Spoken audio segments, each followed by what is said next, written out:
Pasensya ka na. Nung nakaraan, hindi ako nagpaalam sa'yo ng maayos. Okay lang yan. Tara, doon muna tayo. Medyo napagod na rin kasi ako. Tara.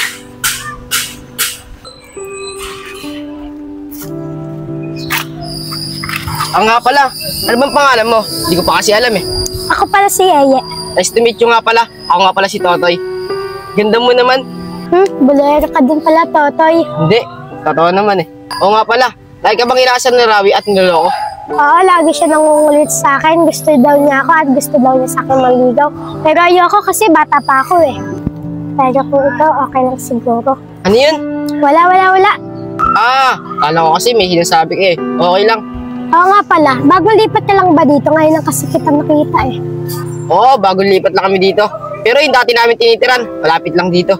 Ganun ba? May iba tayo. Nung nakaraan yung nag-away kayo nila Rawi, may nabanggit siyang Joy-Joy. Anong ibig sabihin nun? Yun ba? Mahabang istorya kasi. Pero ikikwento pa rin sa'yo para makilala mo ako kung sino ako dati. Ganun ba? Grabe naman pala yung nangyari sa buhay mo. Pati doon ka na Rawi, grabe din pala yan. Pati doon sa beshi mo. Pero tayo, yung nararamdaman mo, lalaki ka na ba talaga? Totoo na ba yan? Ako naman, lalaki ako. Magtatanggol ba naman kita kala Rawi? Hindi ako lalaki. Gusto mo ako na naman ligaw sa'yo eh. Kung papasa ka. Talaga Ye! Payag ka! Hintayin mo ako! Sana may mga bata na yun, wala akong mautusan. Ito lang pala, tulog na tulog. Kyle! Kyle! Gumising ka nga dyan! Kyle! Kyle! Tanghali na oh! Di ka pa gumising dyan, tanghali na! Wala akong mautusan! Hindi ka na, tumayo ka na! Tatay naman eh. Alam na natutulog ako. Si Rosa yun na lang po utusan niya. Yan ka na naman eh. Tayong kapatid mo nagtatampos eh. Lagi ko siya inutusan eh. Yung nakaraan, bago tayo malis, kami nagiligpit na. Ikaw nasaan ka? Nasa Lubuyan, nagpapahanap ka pa. Tatay naman. O sige na tay, ano ba iutos niyo sa akin? Kumain tubig sa balon kasi wala tayong pansahing doon para makapaghugas ng pinggan. Sige na, kumuna.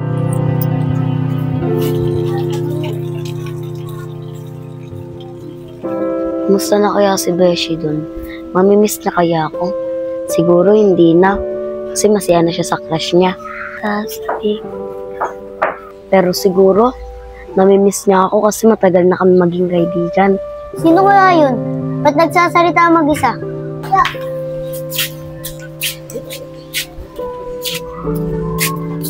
Hoy! Sino kausap mo dyan? Wala ka namang kausap dyan eh. Wala. Kinakausap ko lang sarili ko. Bakit ba? Pwede ba yun? Kinakausap mo sarili mo? Pwede naman, lalo na pag wala kang kausap. Ganun ba? Ngayon ko lang nalaman yun ah. Oo nga pala, bago ka lang ba dito? Oo, bago lang kami dito. Sa Maynila kami nakatira. Kaya lang kami nandito kasi walang kasama lola ko. Kaya sasama namin. Ganun ba? Hindi ibig sabihin, wala ka pa ditong kilala at kaibigan. Parang ganun na nga. Ganun ba? Sige, ganito na lang. Ako nga pala si JC. Ako nga pala si Rosalie. Ayan, simula ngayon, ako na yung unang kaibigan mo dito. Dahil ako unang naging kaibigan mo, tara, sumama ka sa akin. Ililibot kita dito sa magagandang tanawin. Di yung kinakausap mo yung sarili mo dyan. Ano, tara na? Sige na nga, tara. Tara.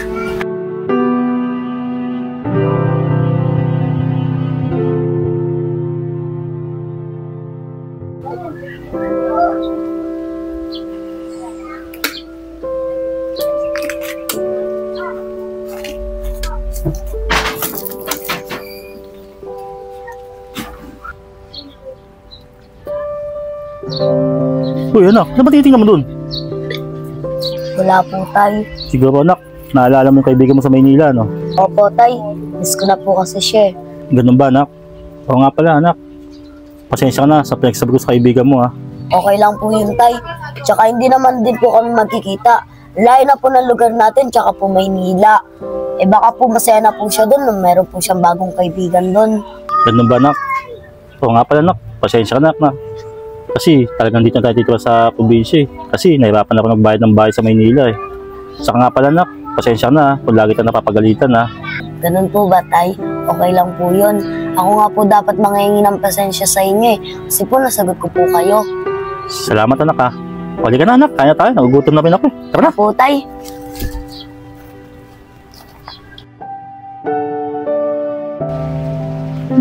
Uy, Si Rosalie yun ah. Rosalie, bakit ka ba lagi nakatulala? Yung nakaraan, nakatulala ka. Tapos yung isang araw din, nakatulala ka. Rosalie, ano ba yung iniisip mo? Sabihin mo na sa akin, kaibigan mo naman ako eh. Wala. Naisip ko lang yung kaibigan ko sa Maynila. Madami ko palang kaibigan sa Maynila. Siguro, namimiss mo sila, ano? Hindi isa lang yung kaibigan ko doon. Ang pangalan niya, Beshi. Isang babae lang pala kaibigan mo. Kaya pala namimiss mo siya. Hindi mali ka. Kasi siyang lalaki, may halo siyang pagkababae. Guluhan ako dun ah. Alam ko na. Bakla yung kaibigan mo. Oo, bakla siya. At sobrang bait pa niya. Kaso nag-away kami. Ba't naman kayo nag-away? Ganito kasi yun. Kala kasi ng kaibigan ko, sinisiraan ko siya sa crush niya. Pero ang totoo nun, ginagamit lang siya ng crush niya dahil lang sa pera. Sabi naman pala yung kaibigan mo. Pinoprotektahan mo na nga siya eh. Inaway ka ba niya? Kung ako yung kaibigan nun, sinabunutan ko yun para matauhan. Ibig kong sabihin, bakla ka. Kasi mananabunot ka eh. Hindi Tinan mo Tama na nga yun, dito ka na nga. Naalala ko tuloy yung beshi ko. Ganyan kasi siya, ang kulit niya eh. Parang katulad mo siya. Kasi pag malungkot ako, pinapasaya niya ako. Parang katulad mo, pinapasaya mo ako. Ganun ba? Di ibig sabihin, napasaya kita. Huwag ka nang malungkot Oo, simula ngayon, hindi na ako magiging malungkot. Dahil nandyan ka na.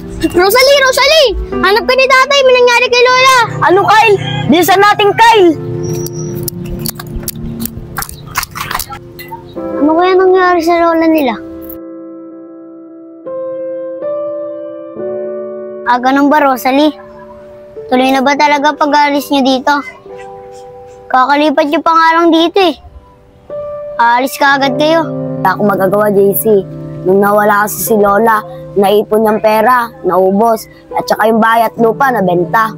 Kung kailan pa naman, JC, nasanay na ako dito, tsaka pa kami aalis. Wala kasi ditong trabaho si tatay, pamparal sa amin, at pampakain. Ang tanging trabaho lang naman ni tatay sa bukid. Kaso nabenta na ng tatay kasi pampagamot ni Lola. Kaya ayun, wala nang pagtatrabawan si tatay kasi nabenta niya na. Kaya pupunta na ulit kami dun sa Maynila. Ganun ba, Rosalie? Ganito na lang.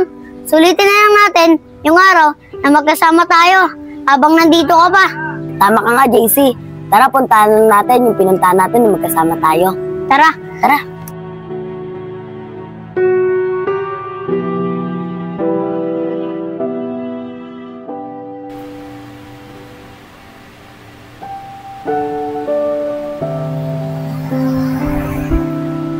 Yes, anak. Mukhang malungkot ka na naman. Mukhang naalala mo na naman yung kaibigan mo. Alam mo, para di ka na maging malungkot. May magandang balita ako sa'yo. Opo, Tay.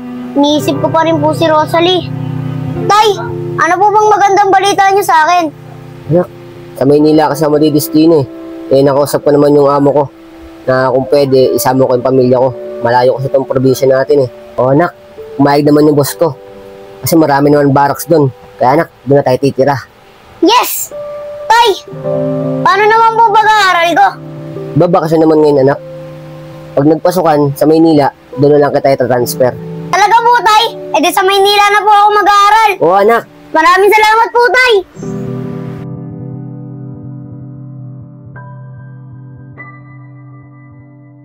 Yaya, totoo ba yung narinig ko sa'yo? Na pwede ako manligaw? Oo nga, di ba ang kulit mo sa basic? Pwede ka maniligaw kung papasak. Paano ka papasak kung wala akong ginagawa? Ano ba dapat gawin ko para mapasagot lang kita? Gagawin, ikaw nang liligaw tapos ako mag-iisip. Yes! Hintayin mo ako! Pero sa tingin mo, papasaba ako sa'yo? Hintayin mo ako! Hintayin mo naman ako, Bilis mo maglakad ba't ayaw mo naman sagutin yung mga tanong ko? Ay naku, Tay. Kaya hindi ko sinasagot yung mga tanong mo. Kasi sinasagot ko na. Ano yung sabihin mo, Sinasagot na kita. Sabihin na, sinasagot mo na ako! Yes! Yes! Sinasagot mo na ako! Totoo ba yun, Sinasagot mo na ako? Oo nga, sinasagot kita. Basta pangako mo sa akin. Hindi mo ako lalakohin at hindi mo ako iiwan. Tatandaan ko tong araw na to na sinagot mo ako. At pangako ko sa'yo, hindi kita lolokohin at hindi kita iiwan. Promise yan, Toy, aasahan ko yan. Oo naman, Promise na promise. Boss Rawi, Paano kaya tayo makakabawi kay Totoy? Nakadalwa na sa atin siya. Brownie, huwag ka mag-alala. Ako bahala sa'yo. Kung kaya niya tayo ng harapan, talikuran lang natin siya titirahin. Ang ibig sabihin mo, boss? Akong bahala. Panoodin mo na lang kung anong gagawin ko sa kanya.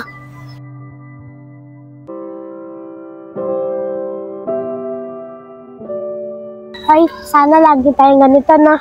Basta sa pagtanda natin, ganito pa rin tayo, ah. Toy, nakikinig mo ba yung sinasabi ko, Toy? Toy! Oo. Di mo naman narinig. Ano bang kasing problema mo? Parang lalim ng iniisip mo. Wala yun. Huwag mo ko intindihin. Baka napagod lang ako gapon. O ano, tara na. Ano na?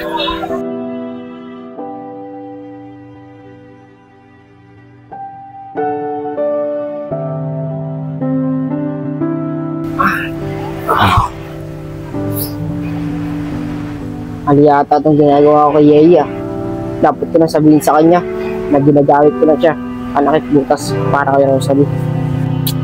Pero, pag sinabi ko naman kay Yeye, baka masaktan siya. Paano naman? Pag pinatagal ko, baka mas lalo siya masaktan. Kaya talaga siya talaga yung laman ng puso at isipan ko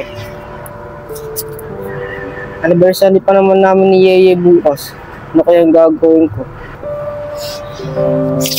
Kainis! Ba't ginawa ko pa kasi ito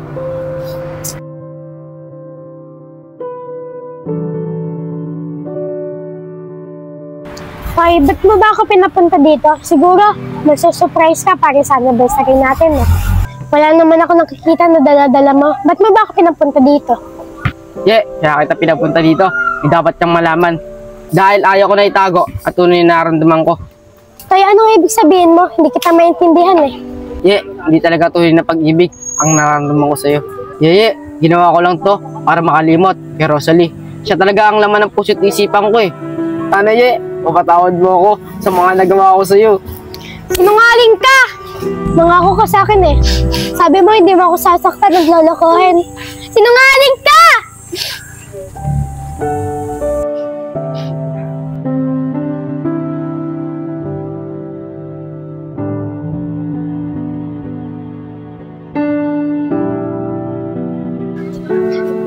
Rawin, ayun na si Totoy.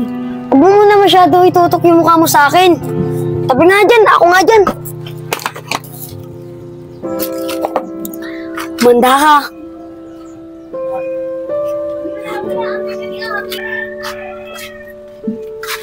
Toy!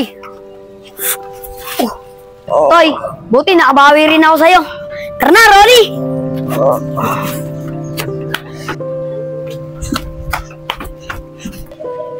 Rosalie! Beshi! Beshi! Beshi, gising! Beshi! Uy, Beshi! Beshi! Beshi, gising! Beshi, bumalik ka!